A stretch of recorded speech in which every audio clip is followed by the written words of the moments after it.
Oke, udah siap ya. Oke, Bapak siap, Pak. Israel sudah siap ya? Apakah para peserta udah siap? Peserta udah siap semua? Sudah siap semua? Para peserta? Sudah. Alat tulisnya sudah? Alat tulisnya sudah ya?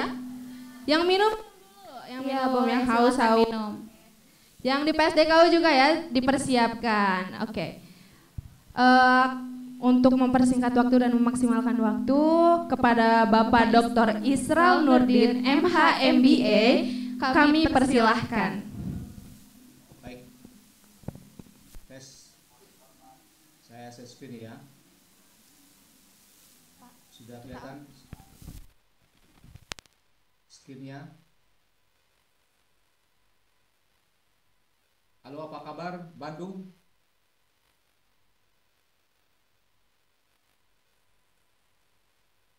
Bandung, nggak kedengaran suaranya? Apa kabar Cirebon? Baik. Suara saya kedengaran di Cirebon? Kedengaran Bapak, kedengaran. Baik. Saya sapa dulu, apa kabar Tasikmalaya?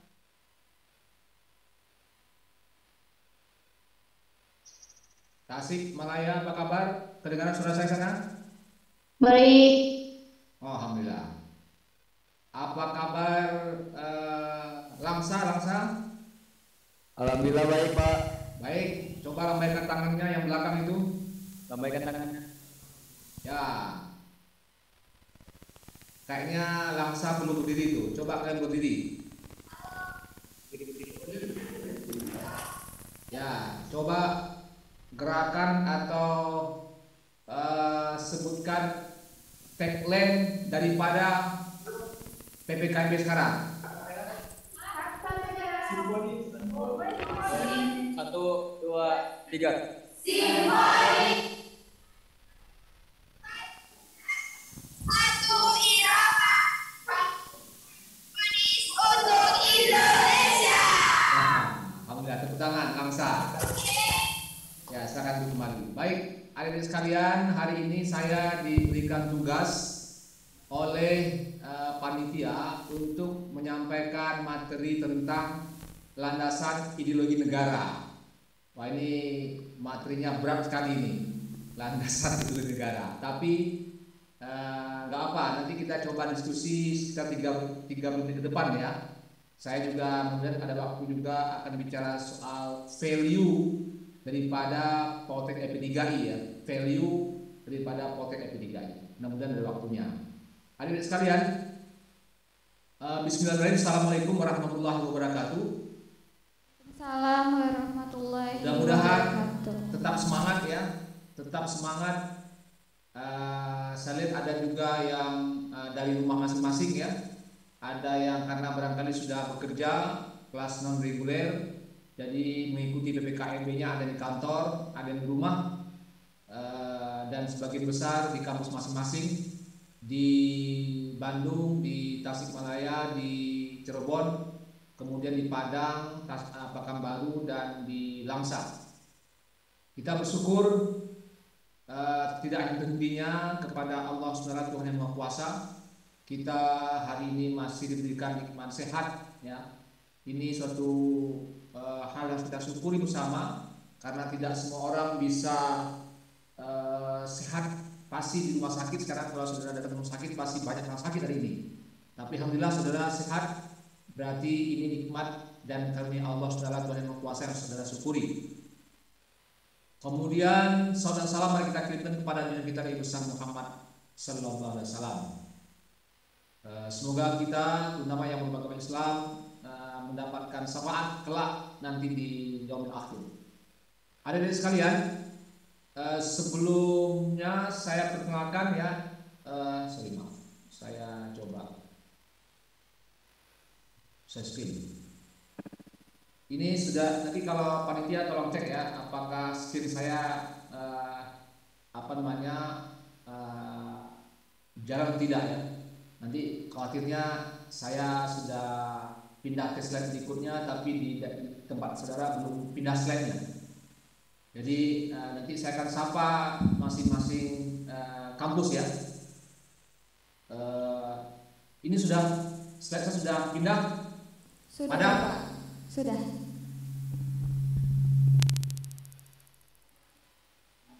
Nah, kedengaran padang ini. Dapat. Oke. Saudara sekalian, ini profil saya. Saya tinggal di Bogor. Bogor itu Jawa Barat ya. Masih gubernur sama dengan Bandung, sama juga dengan Tasik nanti gubernurnya ya. Dengan Cirebon juga sama nanti gubernurnya. Profesinya sama. Ya. Saudara bayangkan ini karena teknologi ya, kita bisa berkomunikasi tanpa dihambat oleh ruang dan waktu. Jadi saudara bisa mengikuti apa yang saya sampaikan dari Jawa Barat dan bisa diikuti oleh saudara semua, semua yang ada di Pulau Sumatera. Ya. Dan saya kira juga penggunaan teknologi seperti ini juga nanti saudara akan alami ketika kalian kuliah. Mungkin sebagian menggunakan teknologi Zoom ini, dan ketika bekerja pun demikian. Ketika kalian bekerja, ketika kalian nanti tes kerja juga sebagian itu tes kerjanya menggunakan teknologi Zoom meeting seperti ini, sehingga tidak ada hambatan ya. Saudara belajar, saudara bekerja dibatasi oleh ruang dan waktu, tidak ada pembatas ya, ruang dan waktu. Ini adalah pendidikan saya, jadi saya kuliah itu berjenjang ya. Jadi jangan saudara pikir bahwa diploma 3 itu tidak bisa jadi dokter.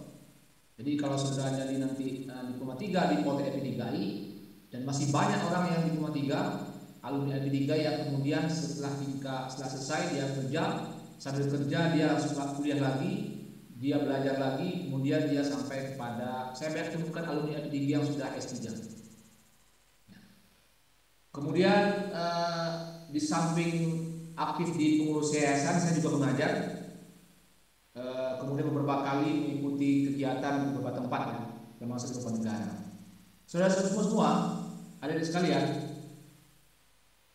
tadi dalam pembukaan disampaikan bahwa paling tidak ada 2 hal, ya kan? Tadi kalau Pak Direktur menyampaikan banyak hal ya mengenai apa target dari PPKMB.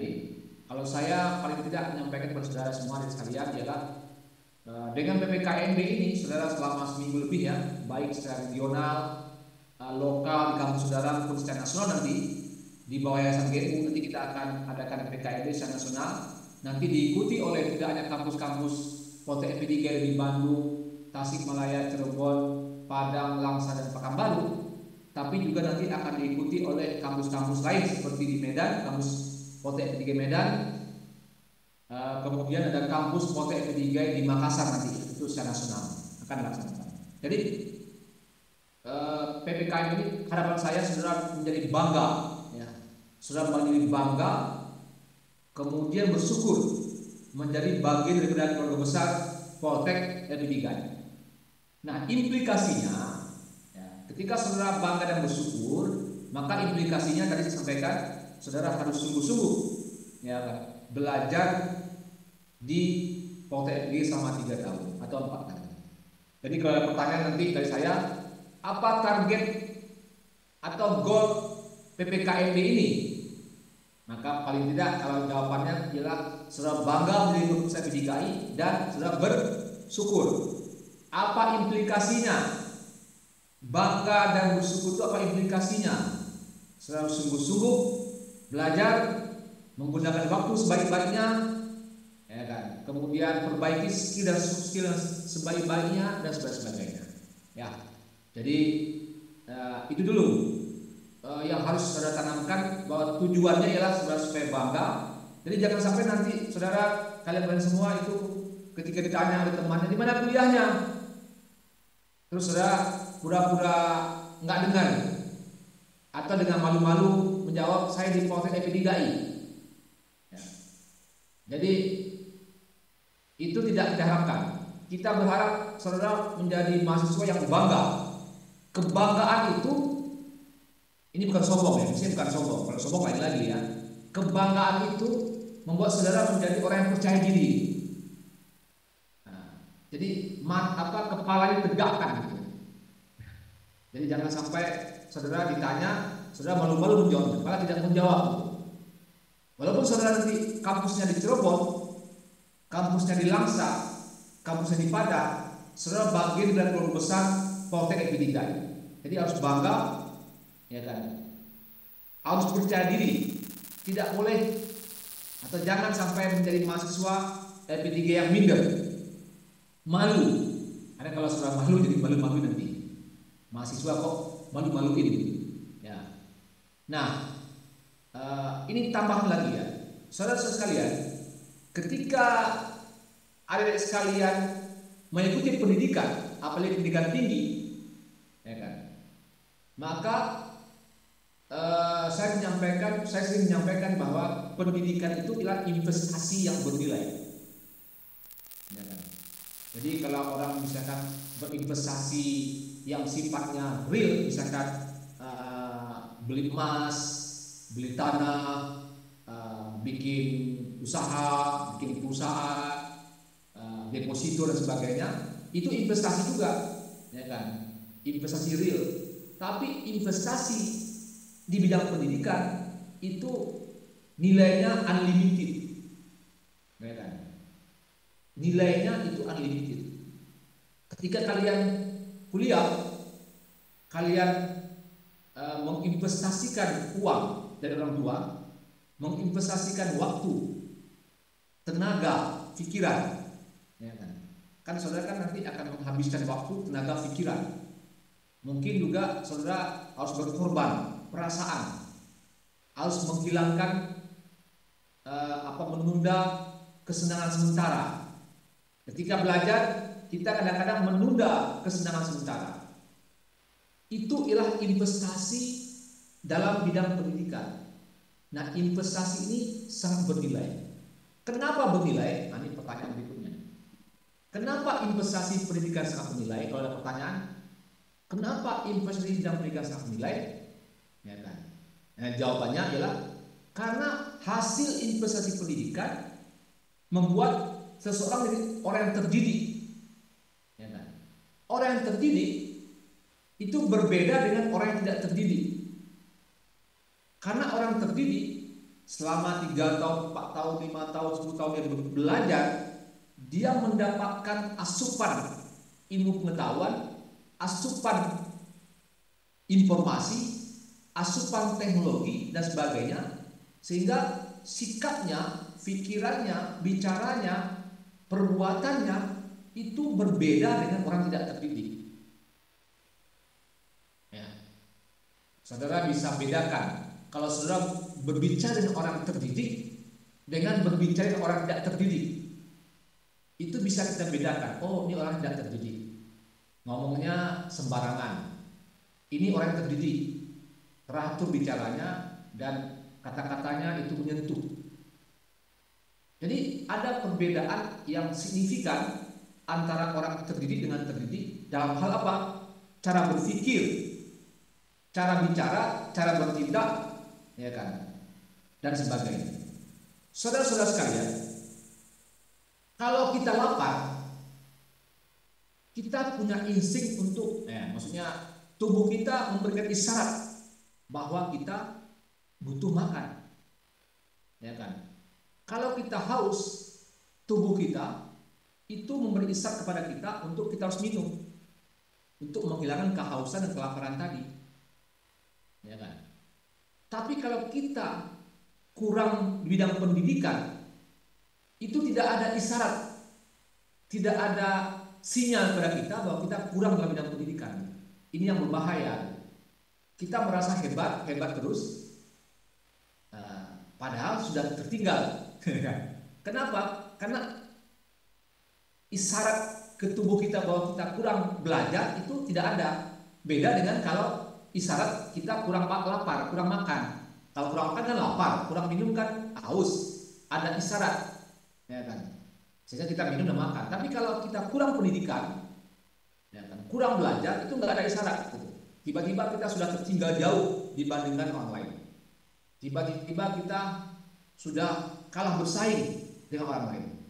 Tiba-tiba kita merasa skill kita masih bagus, kita merasa perilaku kita masih bagus, padahal kita sudah tertinggal jauh dibandingkan dengan orang lain. Jadi sekali lagi, saudara berkorban, adik-adik berkorban selama 3 tahun atau 4 tahun belajar di Poltek DKI, itu jangan khawatir, karena ini investasi yang bernilai, ya.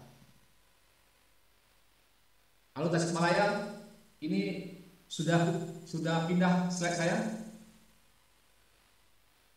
Sudah, Pak. Oke. Adik-adik sekalian, saya menggambarkan bahwa orang yang terdidik maka produktivitasnya akan tinggi. Ya kan? Ketika dia tidak terdidik, maka produktivitasnya rendah. Ya. Nah, kita sebagai negara Indonesia, produktivitas kita rendah dibandingkan dengan beberapa negara di ASEAN. Jangankan di dunia, di ASEAN kita kalah. Ya kan? Jadi pekerja-pekerja kita itu kebanyakan tamatan SD dan SMP di Indonesia ini. Malah banyak yang tidak lulus SD. Sehingga dampaknya ialah karena pekerja kita banyakkan lulusan SD atau tidak tamat SD atau SMP, maka akibatnya apa? Produktivitasnya rendah. Akibatnya apa?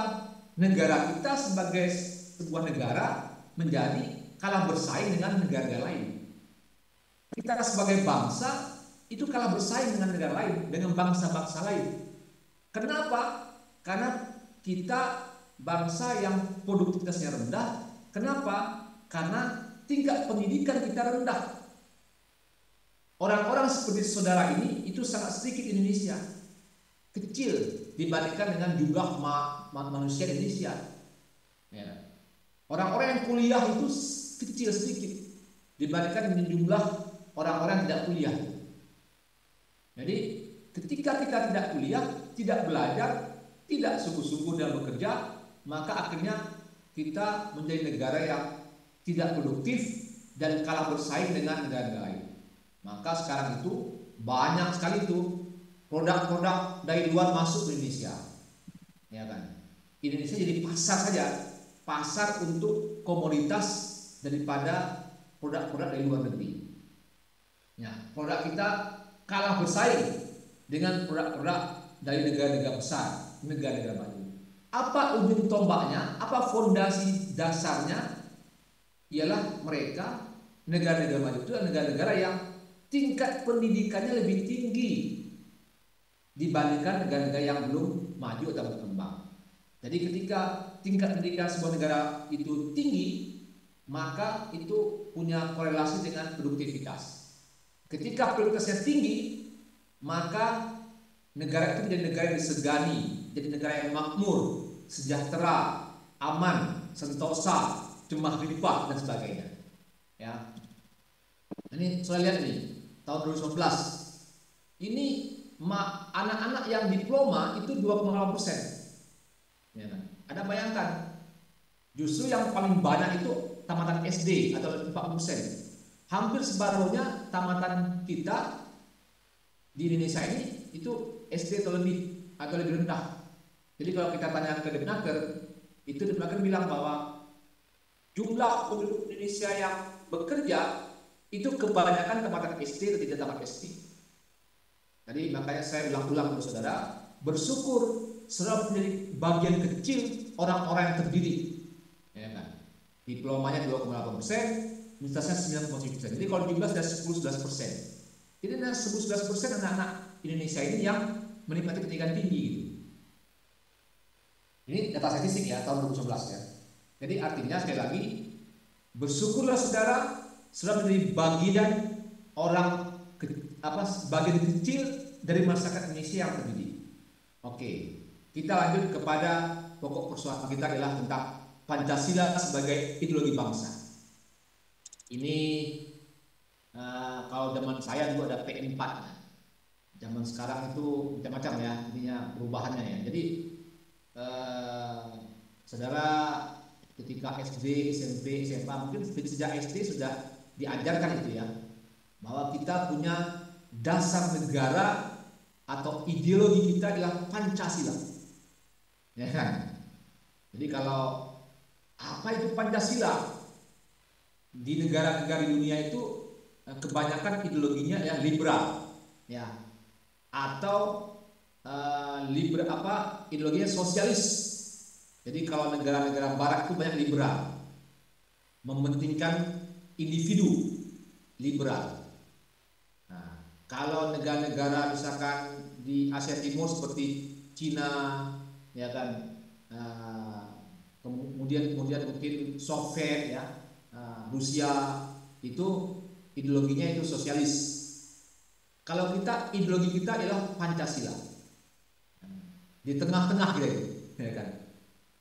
Pancasila. Saudara, kalau misalkan kalian misalkan ada nyanyi Indonesia Raya, itu dikasih terus itu ada lambang Garuda.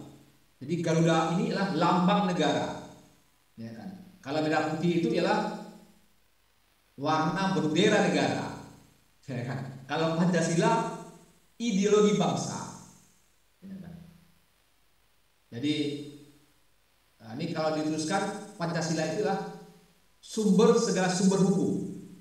Jadi kalau bikin hukum, bikin peraturan, mestinya mengacu pada Pancasila, ya kan? Pancasila itu makhluk apa sih? Mungkin saudara bertanya, apa itu makhluk Pancasila? Ya, ini kita 30 menit ringan-ringan saja ya. Jadi kalau bicara ideologi itu apa sih? Ya kan? Ini Pekanbaru sudah slide saya turun tentang ideologi. Halo Pekanbaru, belum turun slide-nya? Ada sudah? Kalau sudah tepuk tangan, kalau belum lambaikan tangan. Sudah atau belum? Berarti belum turun. Slide-nya belum turun. Pengertian ideologi. Sudah. Oke. Sudah, Pak. Sudah tepuk tangan ya. Jadi kalau ideologi itu apa sih? Nah, ini barangkali saudara kalian semua pasti ini sudah dapat informasi lah ketika SMA dulu kan. Nah, itu berasal dari kata idea dan logos, gagasan, konsep, cita-cita. Jadi kalau ideologi itu ilmu tentang konsep, tentang cita-cita, ya kan? Jadi ini ideologinya apa sih? Beda lagi dengan agama ya. Ya, agamanya apa? Itu lain lagi ya. Jadi ini kita bicara dunia ini ya. Kita bicara dunia ada disebut ideologi, ya kan? Tapi kadang-kadang orang menyamakan juga ini ideologi itu mirip-mirip juga dengan ada irisan juga dengan agama. Jadi seperangkat nilai pemikiran, ya, oleh sekelompok orang menjadi pegangan hidupnya. Nah, kalau kita bicara agama itu pegang hidup kita kan agama ya. Tapi ini bicara dunia ya. Jadi jangan diputar-putar. Ini hanya bicara soal dunia ya. Jadi pendiri bangsa kita, ya kan, ketika kita merdeka tahun 1945, itu para pendiri bangsa memutuskan, menyepakati, ya kan, bahwa ideologi bangsa kita ialah Pancasila, ya kan. Kita bukan, Indonesia ini bukan ideologinya liberal atau sosialis, tidak. Kita para pendiri bangsa, Bung Karno dan para pahlawan yang dahulu memutuskan, menyepakati paham yang kita pegang, pemikiran yang kita pegang sebagai sebuah bangsa adalah Pancasila. Landasannya, fondasi kita dalam membangun bangsa adalah Pancasila. Saudara tanya, fondasi itu berarti ada batunya dong, ada batanya, ada semennya dong. Ini bicara fondasi itu ideologi ya. Jadi bukan fondasi rumah. Jadi setiap langkah gerak kita sebagai warga negara, ya kan, setiap peraturan dibuat oleh penyelenggara negara itu mengacu kepada ideologi tadi, ideologi Pancasila itu, gitu ya. Jadi itu tentang ideologi. Nah, bicara Pancasila, saya mau tanya Padang kalau sudah berubah slide saya, Anda tepuk tangan. Kalau tidak berubah, Anda lambaikan tangan. Sudah berubah belum?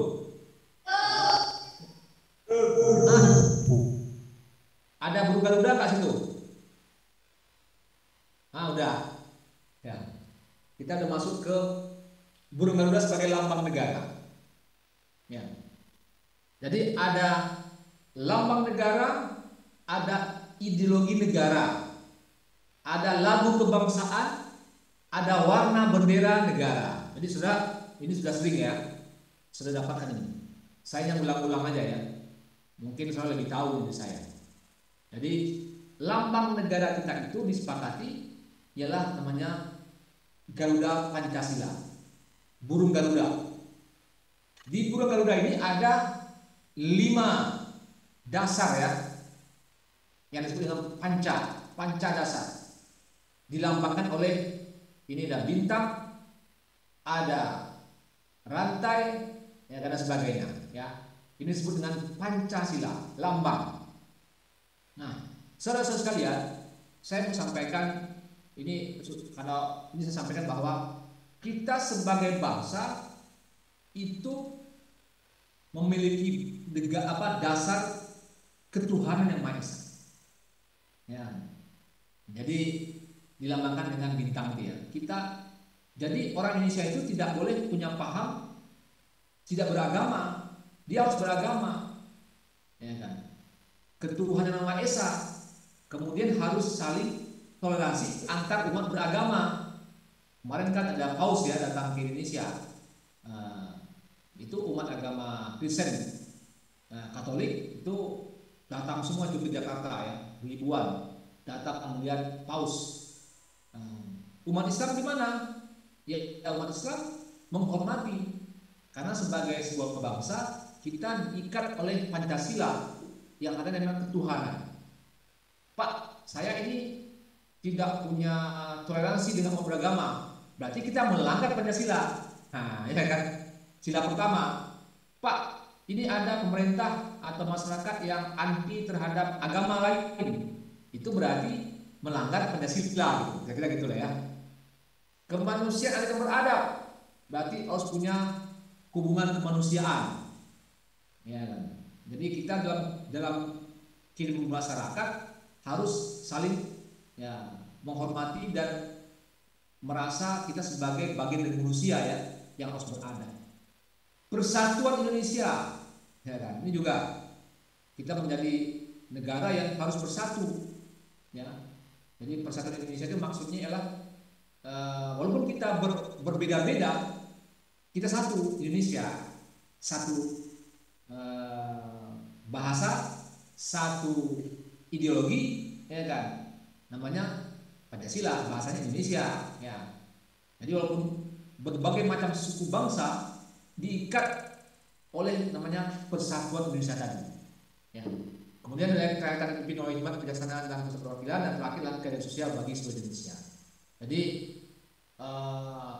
para pendiri bangsa kita ini ingin Indonesia ini ialah adil untuk seluruh rakyat Indonesia. Namanya keadilan untuk seluruh rakyat Indonesia. Jadi itulah yang disebut dengan ideologi negara. Nah, tadi disampaikan itu Pancasila ini dulu diputuskan sebagai ideologi negara itu tanggal 18 Agustus 1945. Jadi lahirnya Pancasila itu 1 Juni 1945, tapi diputuskan ya kan. Nah, melalui Piagam Jakarta itu tanggal 18 Agustus 1945. Kita sebagai bangsa itu harus memahami, mengimplementasikan nilai-nilai Pancasila. Kita harus implementasikan nilai-nilai Pancasila di kehidupan sehari-hari. kita bermasyarakat, kita belajar, kita punya visi, kita punya pekerjaan, aturan yang dibuat oleh pemerintah itu harus mengacu kepada Pancasila. Hadirin sekalian, nah tadi saya sudah sampaikan bahwa ada lima sila ya Pancasila itu, ialah Tuhan Yang Maha Esa, ya kan. Nilai-nilainya apa? Tadi ya, toleransi, kepercayaan, membina kerukunan, dan sebagainya. Jadi kita misalkan kalau toleransi itu gimana ya? Jadi misalkan orang Islam harus sholat misalkan, ya kita yang tidak agama Islam harus memahami orang Islam itu harus ada waktu dia untuk sholat gitu ya. Misalkan Kristen harus ke gereja misalkan, itu orang Islam harus memahami bahwa orang Kristen itu dia siapnya ke gereja gitu ya. Jadi itu disebut dengan pemahaman terhadap kepercayaan masing-masing dan toleransi terhadap kepercayaan agama masing-masing. Bukan agamanya ya. Pancasila itu bukan agama. Ya. Jadi jangan sampai nanti kita berpikir bahwa Pancasila itu agama, bukan agama. Ini nilai-nilai yang harus terkandung dalam kita bermasyarakat, berbangsa dan bernegara. Nilai-nilai. Nah, jadi ada sekalian, saya akan juga di sesi ini akan saya bahas juga sedikit tentang nilai-nilai. Karena kita bicara nilai, katanya nilai-nilai yang disebut dengan nilai-nilai Pancasila ya. Ketuhanan Yang Maha Esa, kemanusiaan yang beradab, persatuan Indonesia, kerakyatan dipimpin oleh hikmat bijaksana dan penguasaan perwakilan, keadilan sosial bagi seluruh Indonesia. Jadi ini semuanya ada nilai-nilainya. Dan saudara saya kira di SMP, SMA sudah dapat informasi-informasi ini ilmu dari guru-guru saudara. Dan nanti di kuliah pun ada mata kuliah yang menguasai. Ada mata kuliah terkait dengan bagaimana memahami lebih dalam tentang Pancasila. Ya. Jadi poinnya ialah kita sebagai mahasiswa, ya kan, sudah sebagai mahasiswa baru dan menjadi mahasiswa, sudah mulai menjadi mahasiswa, itu juga ya mesti ya juga harus memahami ini dalam dan mengimplementasikan dalam bersikap bertindak. Ya. Nah, termasuk ketika nanti saudara bekerja setelah kuliah ya, ini juga mesti diimplementasikan. Jadi ketika ada sikap-sikap, tingkah laku atau perbuatan saudara atau teman saudara yang tidak sesuai dengan nilai Pancasila, paling tidak saudara tahu lah gitu ya. Oh, ini nggak sesuai dengan nilai Pancasila ini, ya kan?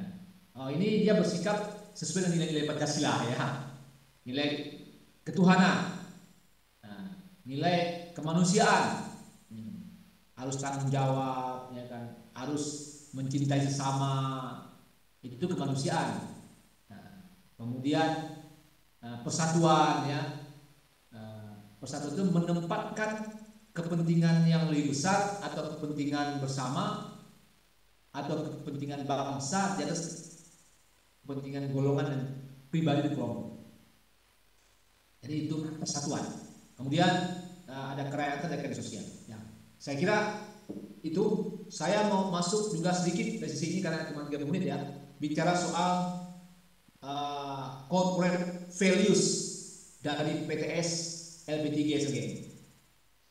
Sudah turun saya kampus Cirebon. Kalau sudah turun tepuk tangan. Sudah Bapak. Oke, baik. Saya akan sedikit kasih informasi dan menjelaskan, menggambarkan tentang corporate values yang diharapkan dari para mahasiswa dan aktivitas akademika.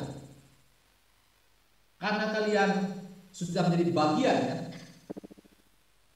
sudah bergabung, sudah resmi, sudah terdaftar dan sudah sah menjadi keluarga besar Poltek LP3I di bawah Yayasan GEU. Jadi LP3 itu, Poltek LP3 itu diselenggarakan oleh Yayasan GEU. Yayasan yang menyelenggarakan Poltek LP3 ialah Yayasan GEU. Yayasan GEU itu Global Mandiri Utama. Jadi kalau misalkan kalian tanya, itu yayasan yang menyediakan politeknik FP tinggi apa? Ya hafal itu. Yayasan namanya Yayasan GEU. Apa singkatan GEU? Global, G itu global, M itu mandiri, U itu utama. Ya. Nah, ada 3 yang harus saudara kembangkan terus menerus, harus saudara implementasikan. Ya, sikap-sikap yang harus saudara miliki sebagai bagian daripada keluarga besar Sivitas Akademika Poltek. Jadi corporate value itu merupakan nilai-nilai, sikap dan kemampuan yang dimiliki dan dikembangkan oleh Sivitas Akademika, apakah itu pimpinan, tenaga pendidik, kependidikan, mahasiswa.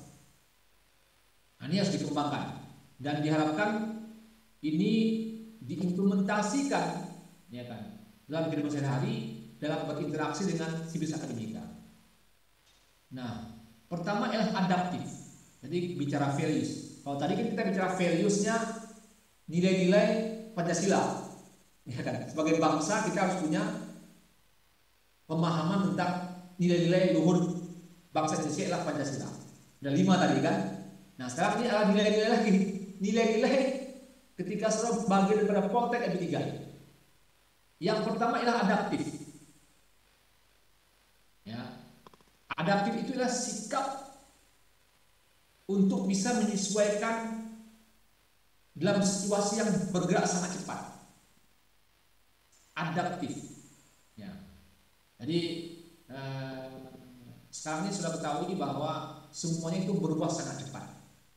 Ya. Sangat cepat, dan kalau dia terlambat mengantisipasinya maka kita tertinggal. Jadi sebagai mahasiswa, saudara harus menjadi orang yang bisa menyesuaikan diri, ya kan? Menyesuaikan diri ketika dari mahasiswa dari siswa SMA ke mahasiswa, menyesuaikan diri ketika kita kuliah, kita bertemu dengan orang-orang baru, menyesuaikan diri dengan peraturan yang berlaku di Poltek FP 3I, menyesuaikan diri dengan kebutuhan skill dan soft skill yang dibutuhkan oleh masyarakat sekarang ini, kebutuhan skill dan soft skill yang dibutuhkan oleh industri sekarang ini. Jadi harus menyesuaikan diri. Jangan kita menjadi orang seperti katak dalam tempurung. Kita merasa hebat, padahal di luar sudah berkembang jauh. Jadi diharapkan ialah kalian menjadi orang-orang yang adaptif, ya kan? Bisa menyesuaikan. Ya. Kemudian ialah kompetitif.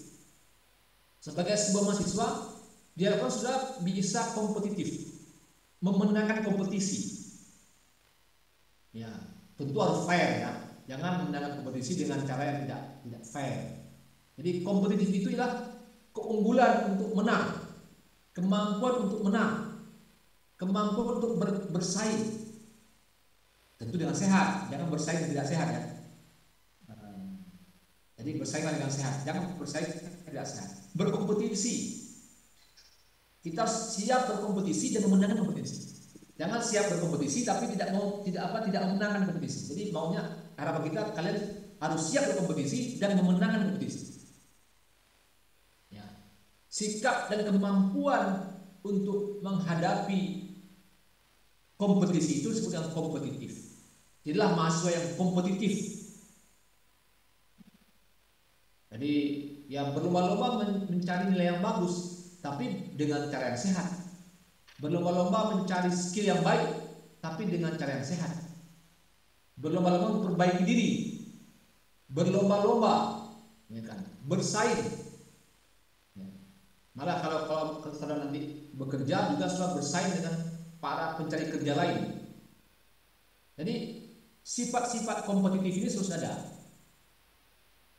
Karena persaingan, sebenarnya saudara sudah menjadi orang yang menang dalam persaingan, ya kan? Ini kan mungkin sudah pernah dengar ya, orang-orang yang lain itu kan persaingannya dalam rahim ibunya kan luar biasa, ya kan? Dari jutaan sel sperma orang tuanya itu yang lain cuma satu. Saudara sudah memenangkan persaingan, jadi hakikatnya saudara sudah kompetitif sebenarnya nih lahir. Nah, tapi harapannya sudah menjadi orang-orang yang kompetitif ketika menghadapi dunia kerja nanti, ketika menghadapi persaingan nanti, ketika menghadapi tugas-tugas kuliah dan sebagainya, harus bersaing berlomba-lomba mencari yang terbaik. Jangan dikasih tugas hanya untuk ya hal-hal yang asal Bapak senang atau asal gugur kewajiban. Nah, yang ketiga, selain adaptif dan kompetitif, ialah kolaboratif. Jadi, saudara diharapkan menjadi orang-orang yang kolaboratif karena hidup tidak bisa hidup sendiri kita. Jadi, kalau pepatah orang dulu itu kan, kalau kita punya satu lidi, itu dengan satu ikat lidi kan lebih powerful kita punya satu ikat lidi daripada satu lidi. Kalau satu lidi bisa dipatahkan, tapi kalau satu ikat lidi itu bisa fungsinya bisa macam-macam. Jadi kemampuan untuk menggunakan dan mengoptimalkan sumber daya yang dimiliki, ya kan? Itu kolaboratif. Jadi saudara bisa berkolaboratif dengan teman saudara di kampus, dengan kakak kelas saudara di kampus, dengan guru-guru saudara di kampus, dengan dosen-dosen saudara di kampus, ya kan? Dengan manajemen di kampus, saudara bisa kolaboratif juga dengan teman-teman di kampus lain, tidak hanya di daerah, tapi juga dengan teman-teman kampus PSDKU LP3 yang lain. Jadi sikap kolaboratif maksudnya adalah bagaimana kita bersatu untuk menghadapi persaingan. Ya. Jangan saudara sendirian. Kalau sendirian pasti kalah bersaing. Tapi kalau kita bersatu, relatif kita bisa memenangkan persaingan. Kalau kita bersatu. Ya. Jadi saya kira itu ya sesi ini. Mungkin nanti kalau pertanyaan 2-3 pertanyaan boleh kita diskusi ya dari apa yang disampaikan tadi. Jadi bangsa Indonesia punya nilai-nilai namanya Pancasila. Ada 5 sila yang harus kita bisa implementasikan dalam setiap aktivitas kita. Poltek LP3I di bawah Yayasan GMU juga punya values, nilai-nilai, sikap yang juga harus mulai diimplementasikan. Nah, ini saya ulang-ulang nanti ya, saudara harus menjadi orang yang adaptif, ya kan, bisa berkompetisi dan bisa berkolaborasi. Ya, saya kira demikian dari saya. Terima kasih atas perhatiannya. Mohon maaf segala kekurangannya. Moderator, apakah ini mau habis waktunya atau kita kasih kesempatan 1-2 penanya untuk kita bisa dialogkan beberapa hal yang paling kita pertanyakan. Demikian, terima kasih kepada moderator. Saya kembalikan waktunya. Terima kasih. Assalamualaikum warahmatullahi wabarakatuh. Waalaikumsalam warahmatullahi wabarakatuh.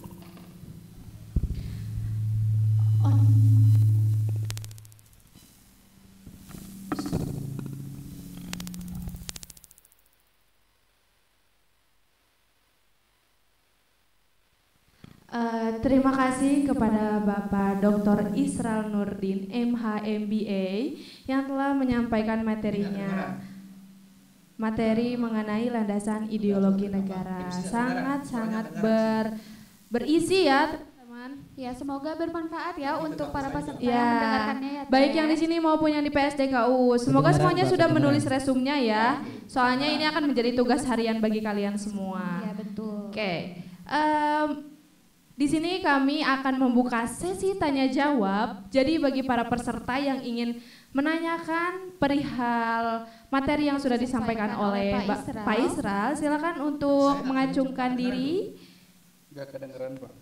Itunya masih off mic. Ya. Disiapkan juga panitia yang ada di PSDKU, siapa tahu pesertanya ingin bertanya, silakan raise hand. Kemudian nanti akan kami ajukan seperti itu. Oke. Mungkin dari Bandung dulu. Ya, mungkin dari Bandung dulu pesertanya silakan. Apakah ada yang mau ditanyakan mengenai materi landasan ideologi negara? Oke, silakan. Masih on. Mik. Ya, sabar. Sabar. Terima kasih. Terima kasih. Apakah sudah ada? Oke, Maaf sip, Kak, nggak ada. Sudah ada? Nggak ada. Sudah? Sudah. Oke. Oke. baik. Sekarang kita Oke. memasuki sesi tanya jawab. Ya, Teh. kita akan memasuki sesi tanya jawab. Jadi bagi para peserta, baik yang di Bandung maupun yang di PSDKU, silakan mempersiapkan pertanyaannya kepada Bapak Israel mengenai materi landasan ideologi negara. Mungkin untuk memulai kita akan mulai dari Bandung terlebih dahulu. Silakan yang dari Bandung, apakah ada yang ingin bertanya? Mungkin dari panitia yang di PSDKU silakan untuk dipersiapkan para peserta yang ingin bertanya. Oke, nanti silakan untuk raise hand. Oke. Yang dari Bandung silakan. Ada yang mau bertanya dari Bandung? Oke, ada berapa orang yang ingin bertanya? Satu aja, oke. Satu Teteh boleh menjadi perwakilan pertanyaan Oke. dari kampus Bandung mungkin ya Teh. boleh maju, Teteh? Ya. Boleh maju? Boleh. Sini bawa aja. Kesini aja nggak apa-apa. Baik Bapak Israel, ada pertanyaan dari anak Bandung nih. Ya, perwakilan dari kampus Bandung. Dari kampus Bandung terlebih dahulu ya Yang Bapak. lain Ini ada mendengar satu ya. pertanyaan. Oke. Silakan. Silakan yang, untuk lain, Teteh. yang kampus lain juga mendengar, nanti pertanyaan itu bisa saya lempar ke kampus Padang. Jawabannya saya minta bisa ke Tasikmalaya dan sebagainya. Silakan. Bagaimana Pak? Bagaimana Pak? Silakan. Yang lain saya akan mendengar pertanyaan. Kampus lain juga mendengar pertanyaan. Oh iya baik. Iya Bapak, mungkin dari kampus Bandung Dari terlebih kampus dahulu. Bandung dulu ya. Ya Bapak ya. Ya, silakan pertanyaan. Oke, perkenalan terlebih dahulu ya. Namanya ya Teh? Assalamualaikum warahmatullahi wabarakatuh. Waalaikumsalam warahmatullahi wabarakatuh. Perkenalkan, nama saya Sastia Nurhamdani, asal kampus Politeknik LP3I Bandung. Izin bertanya Bapak, jika dalam suatu kelompok terdapat salah satu orang yang tidak berideologi, apakah kita harus memaksakan orang tersebut untuk berideologi?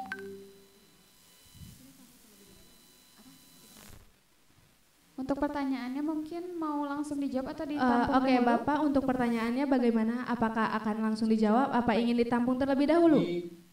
Tampung. Oke, baik. Terima kasih Teteh. Silakan Terima duduk kasih, kembali ya. Teteh. Terima kasih Teh. Mungkin Oke, selanjutnya baik. dari kampus kampus mana nih? PSDKU ya, Teh?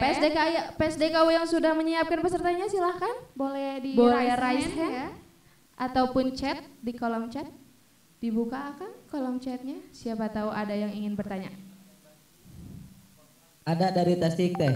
Oke, silakan siapkan. dari kampus Tasik. Silahkan dari Tasik pertanyaannya.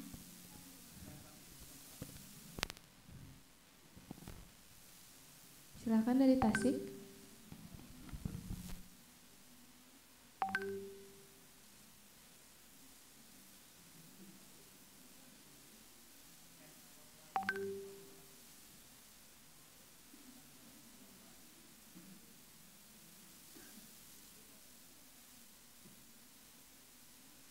Assalamualaikum warahmatullahi wabarakatuh.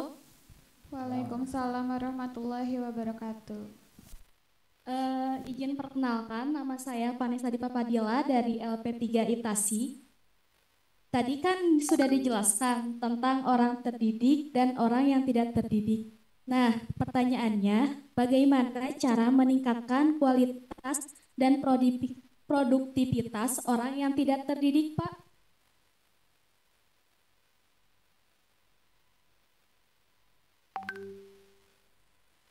Oke. Terima kasih. Vanessa ada lagi? Sudah, Pak, cukup. Oke. Boleh diulang pertanyaannya? Apakah sudah jelas Bapak pertanyaannya? Sudah. Baik. Oke. Mungkin dari PSDKU yang lain silahkan. Cirebon mau bertanya. Oke, boleh silakan Cirebon. Boleh. Cirebon.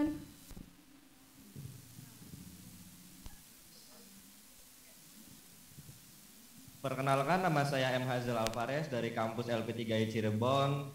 Saya di sini akan menanyakan tentang tadi kan membahas persaingan yang sehat. Bagaimana cara melawan persaingan di dunia kerja dengan orang yang melakukan persaingan tidak sehat gitu, dengan cara curang dan lain-lain. Bagaimana cara kita menanggapi hal tersebut gitu Bapak? Mungkin sekian, terima kasih. Oke, terima kasih dari kampus Cirebon. Bapak, untuk pertanyaan dari kampus Cirebon apakah sudah jelas? Ya, sudah. Saya jawab dulu yang tiga ini loh ya. Untuk dari kampus Padang ada Pak? Nanti, tahap 2 ya. Oke, baik Pak. Silahkan kampus. Ya, baik. Terima kasih pertanyaannya dari kampus Bandung, Taskia, Tasik, Vanessa, dan Cirebon, Alvarez ya. Jadi tadi ideologi itu kan kesepakatan bersama ya, kesepakatan bersama pendiri bangsa kita.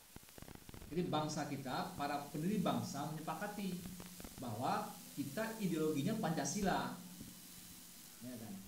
Jadi kalau misalkan ada orang tidak berideologi bagaimana? Kan tadi pertanyaan Zaskia tadi di Bandung ya. Ini ada orang yang tidak punya ideologi. Ya kan? Mau diapakan orang ini? Jadi kan kita harus tahu dulu apa pengertian ideologi gitu kan. Nah, ideologi kita Pancasila. Kalau orang itu tidak sesuai dengan nilai-nilai Pancasila, berarti dia melanggar ideologi Pancasila. Dia secara nggak langsung melanggar ya, melanggar aturan. Jadi kalau misalkan Pancasila itu kan diturunkan dalam sebuah peraturan misalkan ya, undang-undang dasar atau undang-undang. Jadi orang membuat undang-undang atau peraturan itu berdasarkan Pancasila.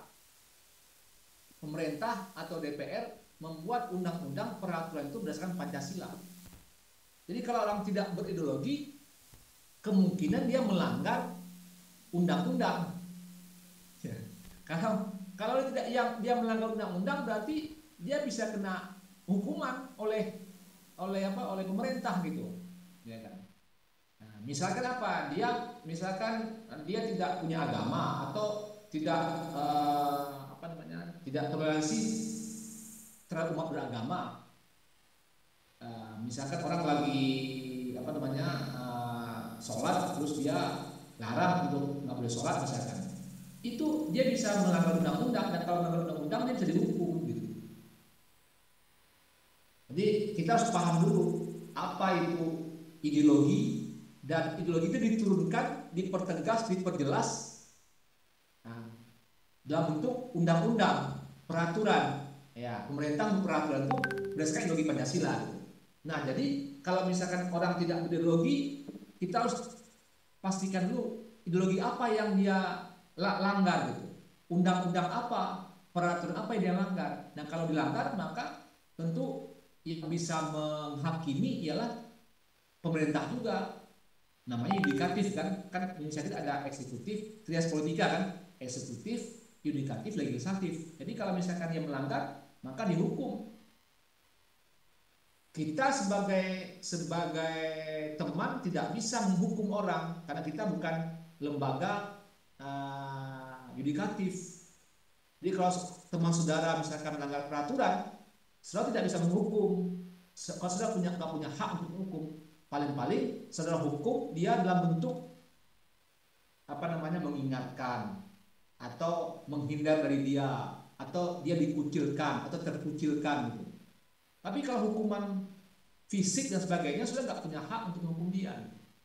Paling-paling kita menasihati, paling-paling kita menyampaikan informasi itu ke penegak hukum. Nah, jadi Pak, ini gimana orang tidak berideologi? Nah, jadi pastikan dulu apa yang dilanggar gitu.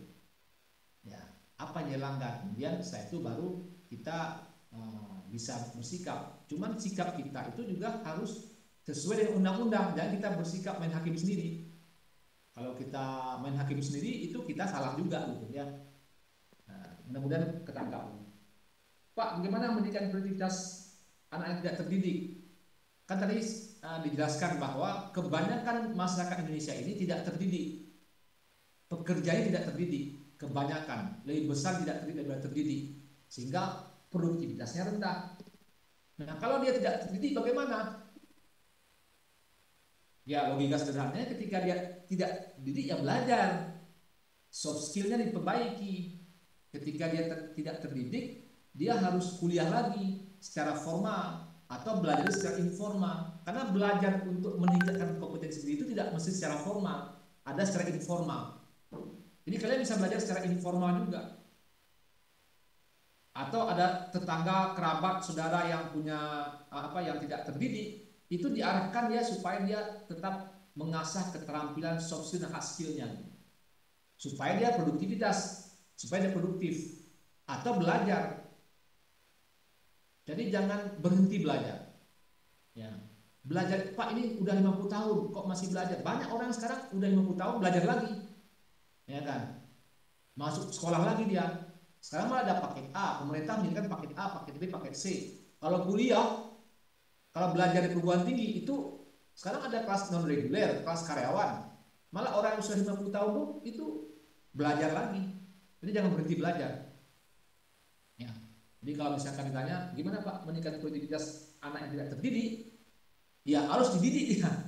Kan harus dididik supaya dia jadi anak terdidik dan bisa jadi lebih produktif. Gitu.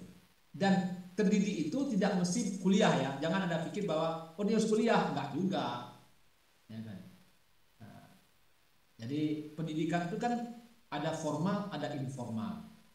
Ada kursus, ada kuliah, macam ya. Jadi dan itu tidak ada rentang waktu, kendala waktu.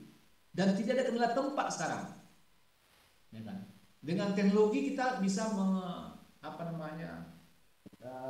menghapus jarak ya. Jadi saudara bisa belajar dari luar negeri, dari kursus-kursus luar negeri secara online. Ya kan? Jangan hanya belajar di kampung sendiri saja. Jadi pengajarnya bisa saja dari daerah lain atau dari negara-negara lain. Gitu. Jadi mestinya itu dengan teknologi sekarang ini kita lebih mudah mendapatkan ilmu pengetahuan dan teknologi dan bisa lebih gampang untuk memperbaiki diri. Karena sumbernya sekarang tersedia banyak.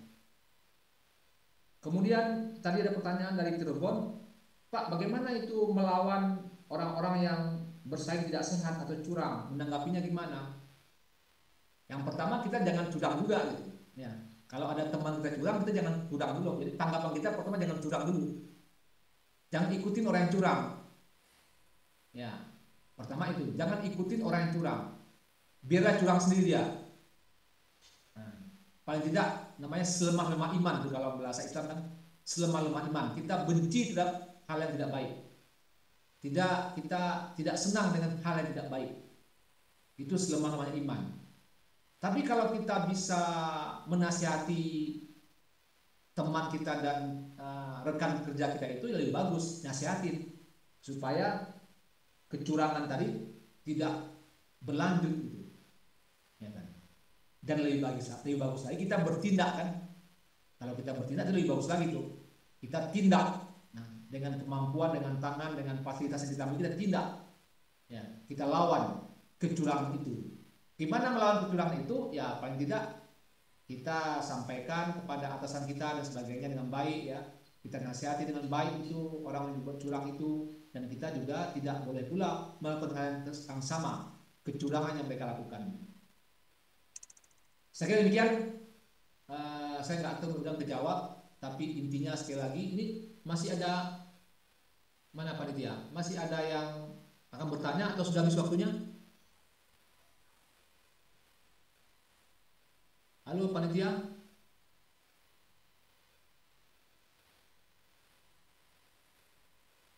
4 menit lagi Pak, 4 menit lagi. Oh, masih ada 4 menit lagi. Oke, kita kasih 2 pertanyaan lagi lah ya.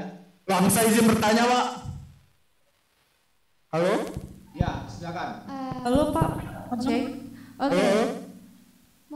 Mungkin waktunya sudah cukup karena mau lanjut ke materi berikutnya Bapak. Mungkin untuk kampus PSDKU lainnya bisa bertanya di materi selanjutnya yang akan disampaikan oleh Bapak Dr. Rudi Kurniawan STMM. Sebelumnya kami ucapkan terima kasih kepada Bapak Dr. Israel Nurdin MH MBA yang telah menyampaikan materinya. Ya, semoga materinya bisa bermanfaat bagi kami para peserta PKKMB dan juga bermanfaat bagi para orang-orang yang mendengarkan. Bagi yang non-rek juga ya.